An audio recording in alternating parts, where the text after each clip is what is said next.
Nah, kita lanjutin lagi konsep torsi nih, ya. Jadi, kita udah tahu bahwa torsi itu adalah R cross F. Ya, ini bukan kali ya, sebenarnya cross. Cross itu adalah operasi untuk vektor. Oke, operasi perkalian untuk vektor. Nah, kalau kita ingin mencari besarnya aja, torsi itu sama dengan R dikali F kali lagi sebenarnya ada sin theta. Ini yang lebih tepat. Nah, kenapa tadi kita nggak pakai sin theta? Nah, coba kita lihat nih. Tadi kan gambarnya gini ya. Oke, kayak gitu kan. Nah, tadi kan bebannya ada di sini ya. Gayanya ke bawah, ya nggak? Gayanya ke bawah, misalkan F gitu ya. Dan R-nya ke sini. Ini R-nya dari sini-sini. Oke, itu adalah R. Sekarang coba lihat, berapa sudut antara F dengan R? Iya, sudutnya itu adalah siku-siku 90 derajat. Theta sama dengan 90 derajat. Berarti kalau gitu sin 90 derajat itu sama dengan 1. Makanya tadi langsung aja tahu itu sama dengan R kali F. Karena sudutnya pas 90 derajat. Gitu ya. Jadi kalau sudutnya udah 90 derajat, udah nggak usah pakai sin-sinan lagi ya. Karena sin 90 derajat sama dengan 1. Gitu konsepnya, oke? Nah, tapi beda cerita kalau misalkan mendorongnya gini. Misalkan ya, kita punya kunci Inggris kayak gini ya. Nah, sin theta itu akan berasa nih. Kenapa? Jadi gini, ini adalah R-nya misalnya ya. R ya dari pusat tumpu putaran ke tempat gaya itu bekerja, itu adalah R. Nah, F-nya itu adalah yang ini misalkan. Ini F. Oke. Torsinya akan maksimum kalau gaya yang bekerja itu adalah tegak lurus. Ya, cobain aja kunci Inggris. Lebih gampang nih kita putar kalau gayanya tegak lurus. Lebih susah kalau gayanya miring kayak gini nih. Ya nggak? Coba ya dorong miring kayak gini. Ya, nggak terlalu jauh dia putarannya. Gitu. Kenapa? Karena ada sin tetanya ini. Misalkan sudutnya itu ada sudutnya itu 30 derajat. Sin 30 berapa? Setengah. Gitu ya.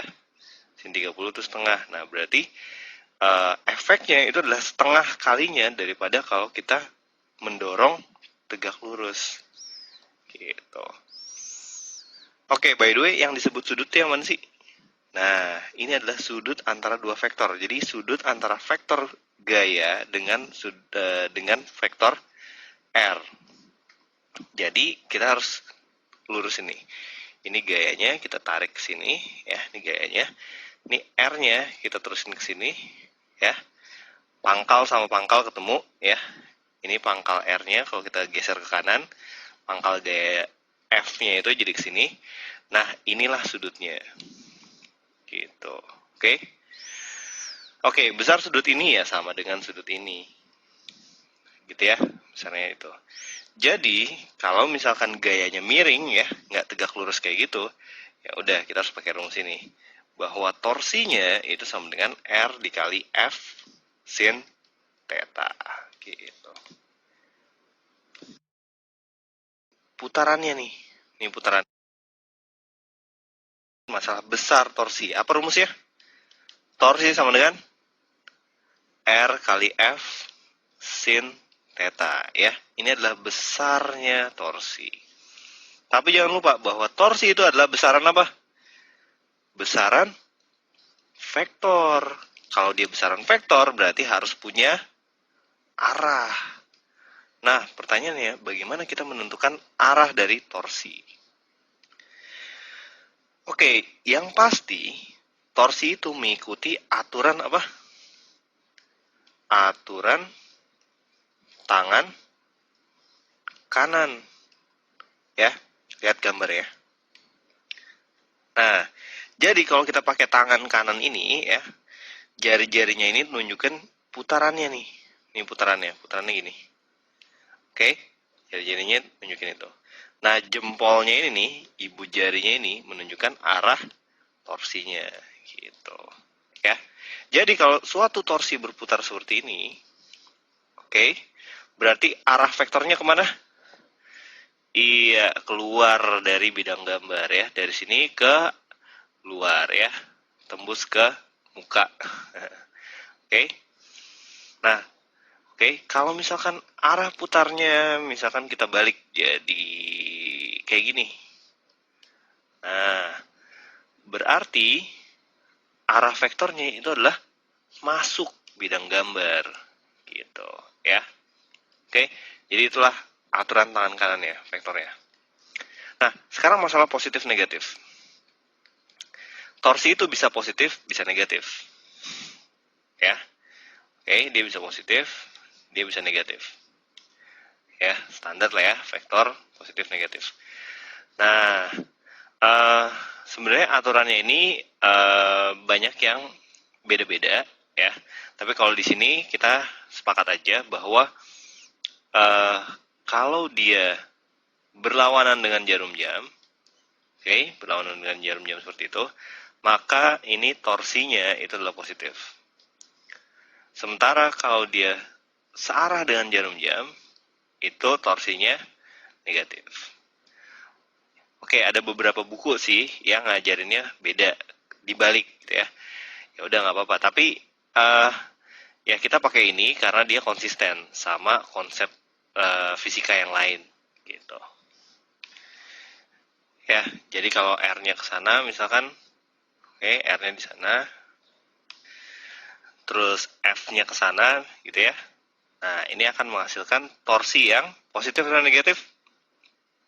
Iya, karena putarannya ke sini, maka dia hasilnya positif. Next, menghitung torsi. Nah, misalkan gini. Next, menghitung torsi. Nah, misalkan gini. Misalkan kita punya suatu titik di sini ya. Titik ini adalah sebagai sumbu putar ya. Sumbu putar. Di mana kita juga punya gaya di sini misalkan. Ya, misalkan gaya di sini besarnya 40 Newton. Oke. Kemudian kita gambar lagi. Misalkan ada gaya lagi ke sana. Ini misalkan besarnya itu adalah 20 Newton. Kemudian ada lagi gaya ke mana ya? Sana deh. F3 20 Newton juga. Kemudian ke sini. F4 30 Newton. Satu lagi deh, satu lagi misalkan ke mana ya? Sana, set. Ini F5. Itu adalah 40 Newton. Pertanyaannya, berapakah torsi yang diakibatkan oleh masing-masing gaya ini? Nah, gimana cara ngitungnya? Ingat, torsi itu sama dengan R cross F. Ya, atau besarnya kita bisa hitung R, F kali sin theta. Nah, tapi kalau bentuknya seperti ini, kita nggak usah repot-repot nyari sin theta-nya berapa gitu kan. Nggak usah. Kenapa? Karena R sin theta itu sama aja kita mencari jarak terdekat antara titik sumbu putar ini ke vektor ini. Jarak terdekatnya yang mana? Yaitu yang tegak lurus dengan vektor tersebut. Jadi, kalau kita mau hitung F1, ya, torsi 1, itu kita tinggal hitung R, jarak terdekatnya, dikalikan dengan F1. Oke, sekarang pertanyaannya, berapa jarak terdekatnya? Anggap aja nih, satu kotak ini sama dengan 1 meter ya. Ini adalah 1 meter.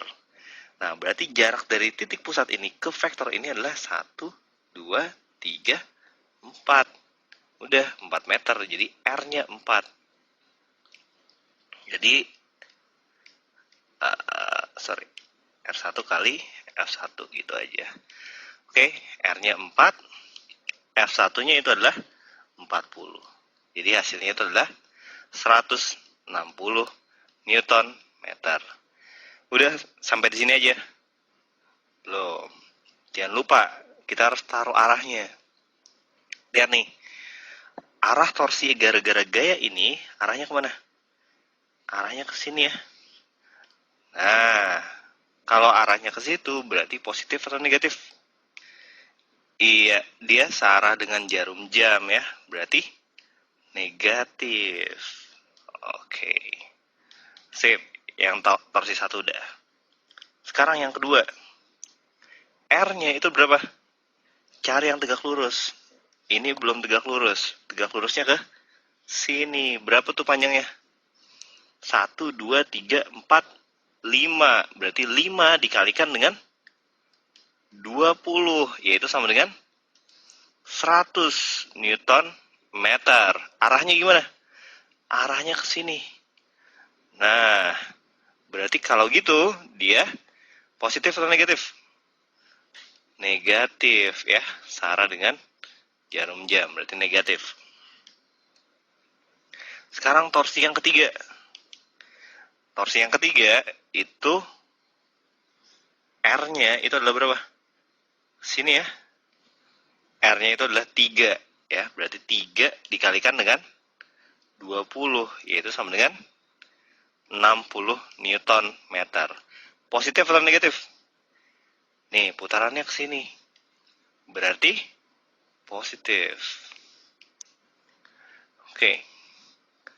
Next, torsi yang keempat. 30. R-nya itu adalah 1, 2, 3, 4. Sampai sini ya.